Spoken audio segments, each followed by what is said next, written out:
Hi all, law of assumption മലയാളത്തിൻ്റെ പുതിയൊരു വീഡിയോയിലേക്ക് ഒരിക്കൽ കൂടി എല്ലാവരെയും സ്വാഗതം ചെയ്യുന്നു. നമ്മളിന്ന് നോക്കാൻ പോകുന്ന ടോപ്പിക് എന്ന് വെച്ചാൽ ഐഡൻറ്റിറ്റി ഷിഫ്റ്റിനെ കുറിച്ചാണ്. ലോ ഓഫ് അസംഷൻ അല്ലെങ്കിൽ ലോ ഓഫ് അട്രാക്ഷൻ നമ്മൾ പ്രാക്ടീസ് ചെയ്യുമ്പോൾ നമ്മളെപ്പോഴും കേൾക്കുന്നൊരു ടേമാണ് ഐഡൻറ്റിറ്റി ഷിഫ്റ്റ്. ലോ ഓഫ് അട്രാക്ഷനിലുള്ളതിനേക്കാൾ കൂടുതൽ ലോ ഓഫ് അസംഷനിലാണ് നമ്മൾ കൂടുതലായിട്ടും ഐഡൻറ്റിറ്റി ഷിഫ്റ്റിനെ കുറിച്ച് കേൾക്കാൻ പോകുന്നത്. നമുക്ക് നോക്കാം എന്താണ് ഐഡൻറ്റിറ്റി ഷിഫ്റ്റ്. നമ്മുടെ മാനിഫെസ്റ്റേഷൻ്റെ അല്ലെങ്കിൽ നമ്മൾ ലോ ഓഫ് അസംഷനിൽ മെയിനായിട്ട് ഉപയോഗിക്കുന്ന ഒരു ടേമാണ് ഐഡൻറ്റിറ്റി ഷിഫ്റ്റ്. അപ്പം നമ്മൾ എന്തൊരു കാര്യം നമ്മുടെ മണി അല്ലെങ്കിൽ സ്പെസിഫിക് പേഴ്സൺ അല്ലെങ്കിൽ ജോലി, ബ്യൂട്ടി, എന്തോ നമുക്ക് ആവശ്യമുള്ള എന്തൊരു കാര്യം, നമുക്കിപ്പോൾ എന്താണ് ഒരു കാര്യം ആവശ്യമെന്ന് വെച്ചാൽ അതായിരിക്കുമല്ലോ നമ്മൾ മാനിഫെസ്റ്റ് ചെയ്യുന്നത്. ഇപ്പം നമ്മൾ എന്ത് കാര്യം മാനിഫെസ്റ്റ് ചെയ്യുന്നു അതിനകത്ത് നമുക്ക് ഏറ്റവും ഇമ്പോർട്ടൻ്റ് ആയിട്ട് വേണ്ടൊരു കാര്യമാണ് നമ്മുടെ ഐഡൻറ്റിറ്റി ഷിഫ്റ്റ് ചെയ്യുക എന്നുള്ളത്. അതെങ്ങനെയാണെന്ന് ഞാൻ നിങ്ങൾക്ക് വിശദമായിട്ട് പറഞ്ഞുതരാം. ഇപ്പോൾ നമ്മളൊരു കാര്യം മാനിഫെസ്റ്റ് ചെയ്യുമ്പോൾ നമ്മുടെ കയ്യിലേക്ക് എത്തുന്ന മാനിഫെസ്റ്റേഷൻ എന്ന് വെച്ചാൽ നമ്മുടെ ബ്രെയിന് അല്ലെങ്കിൽ നമ്മുടെ സബ് കോൺഷ്യസ് മൈൻഡിന് അത് ഭയങ്കര നോർമലായിട്ട് തോന്നണം. ഇത് നമ്മുടെ ലൈഫിൽ ഭയങ്കര നോർമലായിട്ടുള്ളൊരു കാര്യമാണ് എന്ന് തോന്നുന്ന ഒരു കാര്യം മാത്രമേ നമ്മുടെ ലൈഫിൽ വേഗത്തിൽ മാനിഫെസ്റ്റ് ആകത്തുള്ളൂ. ഇപ്പോൾ നമ്മൾ എന്ത് കാര്യമാണേലും നമ്മളൊരു ലാക്കിൽ നിന്ന് അല്ലെങ്കിൽ നമുക്ക് ഇല്ല, ഇപ്പം ഞാൻ ജനറലി സ്നേഹം മാനിഫെസ്റ്റ് ചെയ്യുന്ന ഒരാളാണെന്ന് വിചാരിച്ചു. അപ്പോൾ ഞാൻ അതിൻ്റെ ഒരു ലാക്കിൽ നിന്ന്, അതായത് എന്നെ ആരും സ്നേഹിക്കുന്നില്ല എന്നുള്ളൊരു തോട്ടിൽ നിന്ന് എനിക്ക് സ്നേഹം കിട്ടാൻ വേണ്ടിയിട്ടാണ് ഞാൻ മാനിഫെസ്റ്റ് ചെയ്യുന്നതെങ്കിൽ ഒരിക്കലും എനിക്ക് സ്നേഹം കിട്ടത്തില്ല. ഇപ്പോൾ ഒരാൾ റെസ്പെക്റ്റ് ചെയ്യാൻ, നമ്മൾ റെസ്പെക്റ്റാണ് ആഗ്രഹിക്കുന്നതെങ്കിൽ നമ്മളാരും റെസ്പെക്റ്റ് ചെയ്യുന്നില്ലല്ലോ, അല്ലെങ്കിൽ എനിക്ക് റെസ്പെക്റ്റ് വേണം എന്നും പറഞ്ഞ് അല്ലെങ്കിൽ എനിക്ക് സ്നേഹം വേണം എന്നും പറഞ്ഞ് ഞാൻ അതിൻ്റെ പുറകെ പോയാൽ, അല്ലെങ്കിൽ എനിക്ക് പൈസ വേണം, അല്ലെങ്കിൽ എനിക്ക് ജോലി വേണം എന്നും പറഞ്ഞ് ഞാൻ അതിൻ്റെ പുറകെ പോവുകയാണെങ്കിൽ എനിക്കത് ഒരിക്കലും കിട്ടത്തില്ല. കാരണം നമുക്കൊരു ലാക്ക് അല്ലെങ്കിൽ നമ്മളൊരു ഇല്ലായ്മയിൽ നിന്ന് നമ്മൾ എന്തെങ്കിലും കാര്യം മാനിഫെസ്റ്റ് ചെയ്യാൻ പോയാൽ അത് നമ്മുടെ ലൈഫിൽ ഒരിക്കലും മാനിഫെസ്റ്റ് ആവാൻ പോകുന്നില്ല. കാരണം നമുക്ക് നമ്മുടെ കയ്യിൽ ഉണ്ട്, നമ്മളതിന് ഡിസേർവിങ് ആണ്, നമുക്ക് നോർമൽ എന്ന് തോന്നുന്ന കാര്യങ്ങൾ മാത്രമേ നമുക്ക് മാനിഫെസ്റ്റ് ചെയ്യാൻ പറ്റൂ. ഇല്ലെന്നുണ്ടെങ്കിൽ നമ്മൾ കൂടുതൽ ചിന്തിക്കും, ഇതെൻ്റെ കയ്യിലില്ല എന്ന് ചിന്തിക്കും തോറും ഇപ്പോൾ ലോ ഓഫ് അസംഷനിൽ നമ്മൾ സിമ്പിളായിട്ട് പറയുകയാണെങ്കിൽ നമ്മൾ എന്ത് അസ്യൂം ചെയ്യുന്നു, നമ്മൾ എന്ത് ചിന്തിക്കുന്നു, അതാണ് നമ്മുടെ റിയാലിറ്റി ആയിട്ട് മാറുന്നത്. അപ്പം ഞാൻ ചിന്തിക്കുവാണ് എൻ്റെ കയ്യിലൊരു കാര്യമില്ല എന്ന് ഞാൻ ചിന്തിച്ചുകൊണ്ടിരിക്കുമ്പം അത് എൻ്റെ ബ്രെയിൻ എത്രത്തോളം അത് ഇല്ല എന്നുള്ളതേ കാണിച്ചു തരും. അല്ലെങ്കിൽ എൻ്റെ സബ് കോൺഷ്യസ് മൈൻഡ് അതെൻ്റെ കയ്യിലില്ല എന്നുള്ള കാര്യം മാത്രമേ കാണിച്ചു തരൂ. കാരണം എപ്പോഴും നമ്മുടെ മൈൻഡ് നമ്മുടെ അസംഷൻസ് എന്താണോ അതാണ് റൈറ്റ് എന്നാണ് നമുക്ക് തെളിയിച്ചുകൊണ്ടിരിക്കുന്നത്.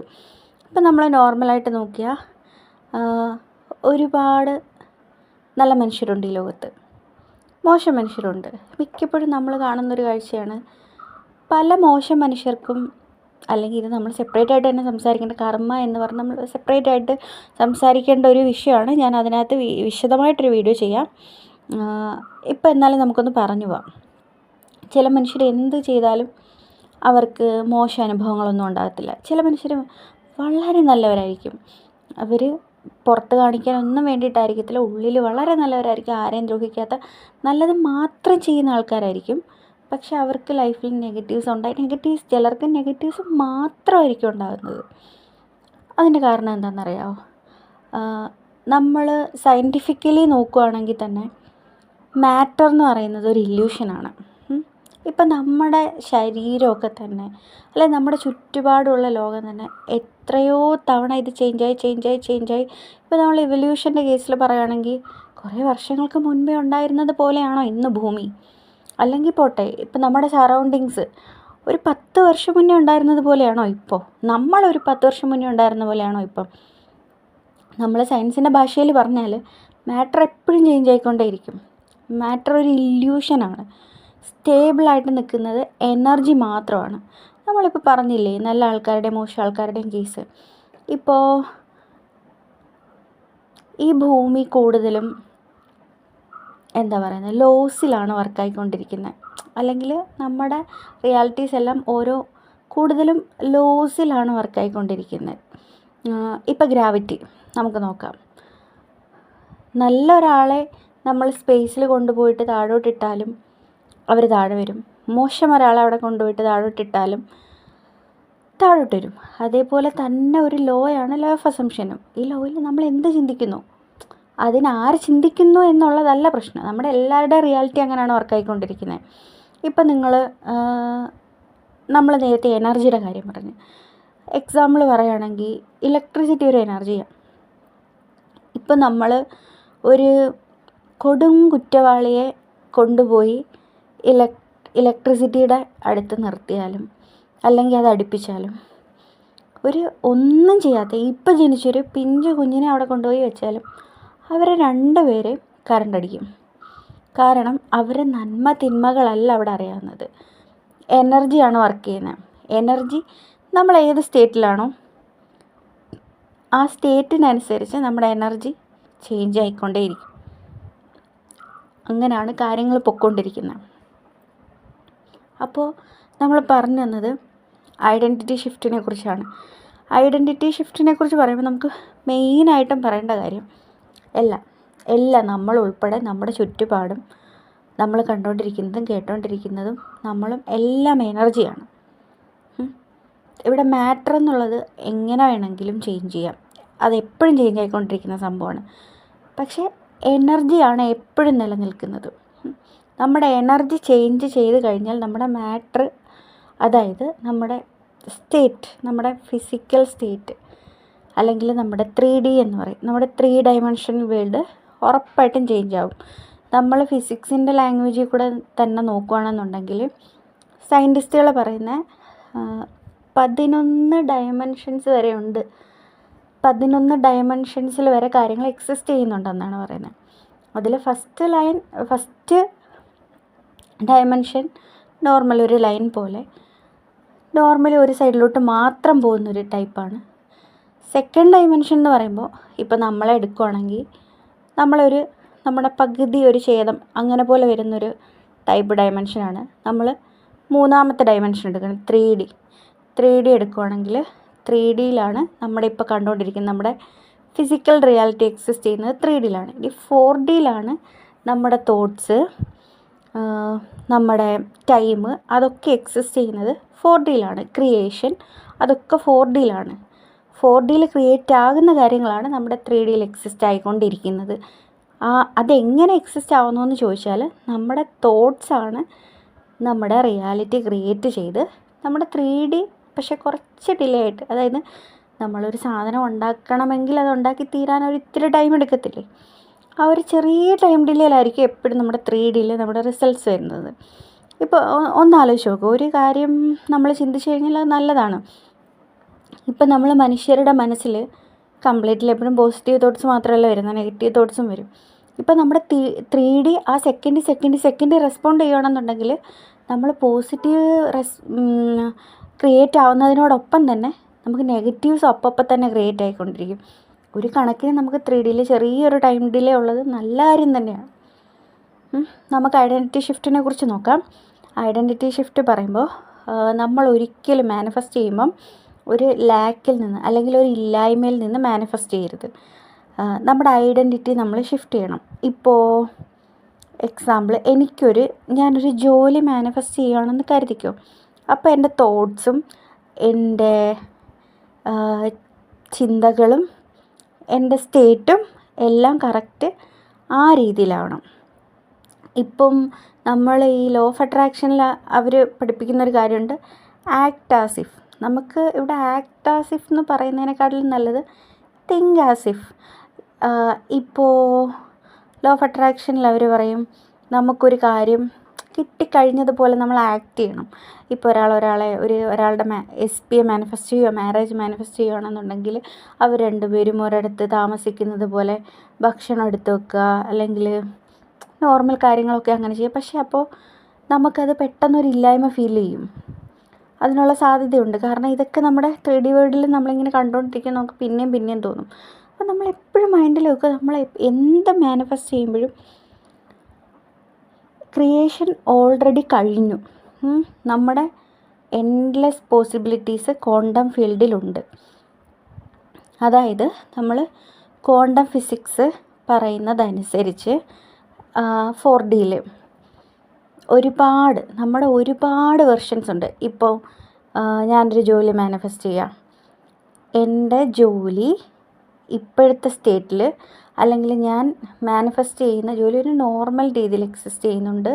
ഞാൻ വിചാരിക്കുന്നതിനേക്കാൾ കൂടുതൽ ശമ്പളത്തിൽ എക്സിസ്റ്റ് ചെയ്യുന്നുണ്ട്.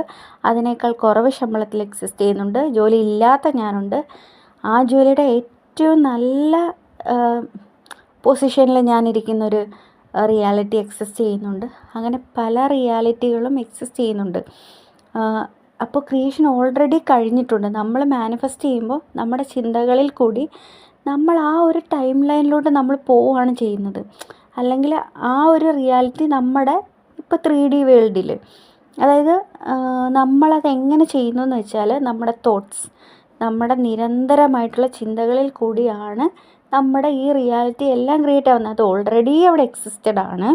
അത് നമ്മുടെ 3D വേൾഡിൽ വരണമെങ്കിൽ നമ്മൾ നിരന്തരമായിട്ട് അതിനകത്ത് തന്നെ ആ റിയാലിറ്റിയെ തന്നെ ചൂസ് ചെയ്യുക, അതിനെ തന്നെ തിരഞ്ഞെടുക്കുകയാണ് നമ്മൾ ചെയ്യുന്നത്. അല്ല നമ്മളൊന്നും ക്രിയേറ്റ് ചെയ്യുകയല്ല ചെയ്യുന്നത്. അതുകൊണ്ട് തന്നെയാണ് നമ്മൾ പറയുന്നത്, മാനിഫെസ്റ്റേഷൻ നമ്മൾ ചെയ്യുന്നതിന് നമ്മളൊന്നും ചെയ്യണ്ട. എക്സ്റ്റേണൽ വേൾഡിൽ നമ്മളൊന്നും ചെയ്യണ്ട. നമ്മളൊരു വിരൽ പോലും അനക്കേണ്ട ആവശ്യമില്ല. ബിക്കോസ് ഇത് ഓൾറെഡി ക്രിയേറ്റഡ് ആണ്. നമ്മുടെ ചിന്ത അലൈൻഡ് ആയിക്കഴിഞ്ഞാൽ അതപ്പോൾ തന്നെ നമ്മുടെ 3D വേൾഡിൽ എക്സിസ്റ്റ് ആവും. അതുവരെ അതിൻ്റെ പുറകിൽ ഇപ്പോൾ ഓരോ കാര്യങ്ങൾക്കും ഓരോ ആക്ഷൻസ് ഉണ്ടല്ലോ. നമ്മൾ പോയി ഡയറക്റ്റ് അതിനകത്തൊന്നും ചെയ്യണ്ട. അതിൻ്റെ പുറകിൽ എന്തൊക്കെ സംഭവങ്ങൾ നടക്കണോ ആ കാര്യങ്ങളൊക്കെ നടന്നോളും. അതൊക്കെ നടന്നു കഴിയുമ്പോൾ നമ്മുടെ ചിന്തകൾ നമ്മുടെ ടൈം ലൈനുമായിട്ട് അലൈൻഡ് ആകുന്നിടം വരെ മാറ്റങ്ങളൊക്കെ 3D വേൾഡിൽ നടന്നോളും. നമ്മളത് കാണണം എന്നൊന്നുമില്ല. പക്ഷേ ഡെഫിനിറ്റ്ലി നമ്മളാണ് നമ്മുടെ റിയാലിറ്റിയുടെ ക്രിയേറ്റേഴ്സ്. ഡെഫിനിറ്റ്ലി നമ്മൾ എന്ത് മാനിഫെസ്റ്റ് ചെയ്യുന്നു അത് ഡെഫിനിറ്റ്ലി നമ്മുടെ റിയാലിറ്റിയിൽ വരും. അതിന് ഓരോരുത്തരുടെ മൈൻഡാണ്. നമ്മുടെ മൈൻഡിനെ കൺവിൻസ് ചെയ്യുന്ന, അല്ലെങ്കിൽ നമ്മൾ കൺസിസ്റ്റൻ്റായിട്ട് ആ റിയാലിറ്റിയിൽ പെർസിസ്റ്റ് ചെയ്യുന്ന അത്രയും ടൈം എടുക്കും എന്നേ ഉള്ളൂ. അത് ചിലർക്ക് 1 മണിക്കൂർ കൊണ്ട് സംഭവിക്കാം, ചിലർക്ക് 1 മാസം കൊണ്ട് സംഭവിക്കാം. അത് നമ്മളെങ്ങനെ വർക്ക് ചെയ്യുന്നു അതുപോലെ ഇരിക്കും. പക്ഷേ അത് ഉറപ്പായിട്ടും മാനിഫെസ്റ്റഡ് ആയിരിക്കും. അപ്പോൾ നമ്മൾ ചെയ്യേണ്ടതെന്ന് വെച്ചാൽ നമ്മളെപ്പോഴും നമ്മുടെ തോട്ട്സ്, ഇപ്പം നമ്മളൊരു ജോലിയെ പറ്റി മാനിഫെസ്റ്റ് ചെയ്യുകയാണെന്നുണ്ടെങ്കിൽ നമുക്ക് ആ ജോലി കിട്ടി, നമുക്ക് ഓൾറെഡി കിട്ടി. അപ്പോൾ നമുക്ക് ചിലപ്പോൾ നമ്മുടെ ഈ പൈസ ഇല്ലാതെ വരും, നമുക്ക് ജോലി ഇല്ലെന്നും പറഞ്ഞാൽ ചിലപ്പോൾ നമ്മളെ ആൾക്കാരെന്തെങ്കിലും പറയും. അപ്പോഴൊക്കെ നമ്മൾ റിമൈൻഡ് ചെയ്യുക, നമുക്ക് ആ ജോലി കിട്ടിക്കഴിഞ്ഞു. പിന്നെ നമ്മൾ എന്തിനാണ് അവരോട് റെസ്പോണ്ട് ചെയ്യേണ്ടത്? നമ്മളല്ലേ നമ്മുടെ റിയാലിറ്റിയുടെ ക്രിയേറ്റേഴ്സ്. അപ്പോൾ ഉറപ്പായിട്ടും നമുക്കത് കിട്ടിയിരിക്കുമല്ലോ. പിന്നെ നമ്മുടെ 3D ഒന്ന് അലൈൻഡ് ആവുന്ന ടൈം എടുക്കും. നമുക്ക് നമ്മുടെ ഉള്ളിൽ അറിയാമല്ലോ നമ്മൾ എന്താണെന്നും നമ്മൾ ഇനി എന്താകുന്നും. ഇതൊക്കെ നമ്മുടെ കൈകളിലാണെന്ന് നമുക്ക് ഉറപ്പുണ്ടല്ലോ. പിന്നെ നമ്മൾ എന്തിനാണ് പേടിക്കുന്നത്? അതുകൊണ്ട് നമ്മൾ ആ തരത്തിലുള്ള തോട്ട്സ് കൊടുക്കുക. നമ്മൾ 24/7 ആ ഒരു പേഴ്സണാലിറ്റി നമ്മൾ മെയിൻറ്റെയിൻ ചെയ്യുക. അതിനോടൊപ്പം നമുക്ക് പറ്റുന്ന, അതായത് നമുക്ക് വർക്കാകുന്ന ടൈപ്പ് ടെക്നിക്സ് ചെയ്യുക. സ്ക്രിപ്റ്റിംഗ് ആയിരിക്കാം, വിഷ്വലൈസേഷൻ ആയിരിക്കാം. അങ്ങനെ നമുക്ക് പറ്റുന്ന ടെക്നിക്സ് ഏതാണോ അത് ചെയ്യുക. കാമായിട്ടിരിക്കുക. നമ്മുടെ മാനിഫെസ്റ്റേഷൻ എന്താണെങ്കിലും നടക്കും. അതങ്ങനെ ആകൂ. കാരണം ലോ അങ്ങനെയാണ്. ലോ ഒരിക്കലും ഫെയിൽ ആവത്തില്ല. 100 കണക്കിന് മനുഷ്യർ ഇമ്പോസിബിളായിട്ടുള്ള കാര്യങ്ങൾ പലരും മാനിഫെസ്റ്റ് ചെയ്തിട്ടുണ്ട്. നമുക്ക് കുറച്ച് മൈൻഡ് പവർ വേണം, അതായത് കുറച്ച് ധൈര്യം വേണം. 3Dയിൽ എന്ത് കണ്ടാലും നമ്മൾ കുലുങ്ങാതിരിക്കുക, നമ്മുടെ അസംഷനിൽ ഉറച്ച് നിൽക്കുക. അതങ്ങനെ തന്നെ സംഭവിക്കും. 3D നമുക്ക് കീഴ്പ്പെട്ടിരിക്കും. അല്ലാതെ അതിന് വേറെ വഴിയില്ലല്ലോ. അങ്ങനെയാണ്. ഇപ്പോൾ ഗ്രാവിറ്റി നോക്ക്, ഒരാളെ താഴ്ന്ന് മേലോട്ടിട്ട് അയാളെ താഴോട്ട് തന്നെ വരൂ. അതെല്ലാവർക്കും ഒരേപോലെയാണ്. ഒരിക്കലും ഒരാൾ താഴോട്ടും ഒരാൾ മേലോട്ടും പോകത്തില്ല. അതുപോലെ തന്നെയാണ് ലോ. അപ്പോൾ നമ്മൾ ഒരു കാര്യം മാനിഫെസ്റ്റ് ചെയ്യാൻ പോകുമ്പോൾ നമ്മൾ ആദ്യം ചിന്തിക്കുക, ഇതെനിക്ക് കിട്ടിക്കഴിഞ്ഞാൽ, ഇപ്പോൾ എനിക്ക് ഞാൻ എൻ്റെ കയ്യിൽ പൈസ ഇല്ലാതിരിക്കുന്ന ഒരാളാണ്, എനിക്കൊരു ജോലിയില്ല, എനിക്കൊരു ജോലിക്ക് ഭയങ്കര അത്യാവശ്യമാണെന്നുണ്ടെങ്കിൽ എനിക്കൊരു ജോലി കിട്ടിക്കഴിഞ്ഞാൽ ഞാൻ ആദ്യം എനിക്ക് എന്തായിരിക്കും, ഞാൻ ഭയങ്കര റിലാക്സ് ആവും. എൻ്റെ പല EMI അല്ലെ ബില്ല് കാര്യങ്ങൾ വരുമ്പോൾ എനിക്ക് ആദ്യം ഭയങ്കര റിലാക്സേഷൻ ആയിരിക്കും ഉണ്ടാകുന്നത്. കാരണം എൻ്റെ ജോലി ഉണ്ടല്ലോ, ഇനി ഞാൻ പേടിക്കേണ്ട കാര്യമില്ലല്ലോ. അതേപോലെ നമുക്കൊരു ഗോളുണ്ടെങ്കിൽ, അല്ലെങ്കിൽ നമുക്കൊരു മാനിഫെസ്റ്റേഷൻ ചെയ്യേണ്ട ഒരു കാര്യം ഉണ്ടെങ്കിൽ, നമ്മൾ ആദ്യം കൃത്യമായിട്ട് നമുക്ക് എന്താണ് വേണ്ടത് എന്ന് നമ്മൾ തിട്ടപ്പെടുത്തുക. അതിന് ശേഷം എനിക്കത് കിട്ടിയാൽ ഞാൻ എങ്ങനെ ബിഹേവ് ചെയ്യും, എൻ്റെ അവസ്ഥ എന്തായിരിക്കും, ആ രീതിയിൽ നമ്മൾ നമ്മുടെ സ്റ്റേറ്റ് മാറ്റിയെടുക്കുക, നമ്മുടെ ടെക്നിക്സ് ചെയ്യുക. ഉറപ്പായിട്ടും നിങ്ങളുടെ മാനിഫെസ്റ്റേഷൻ നടന്നിരിക്കും, ഉറപ്പായിട്ടും. അപ്പോൾ എല്ലാവരും ഈ രീതിയിൽ പ്രാക്ടീസ് ചെയ്യുക. Stay calm, stay happy. അപ്പോൾ അടുത്ത വീഡിയോ ആയിട്ട് നമുക്ക് കാണാം. Happy manifestation.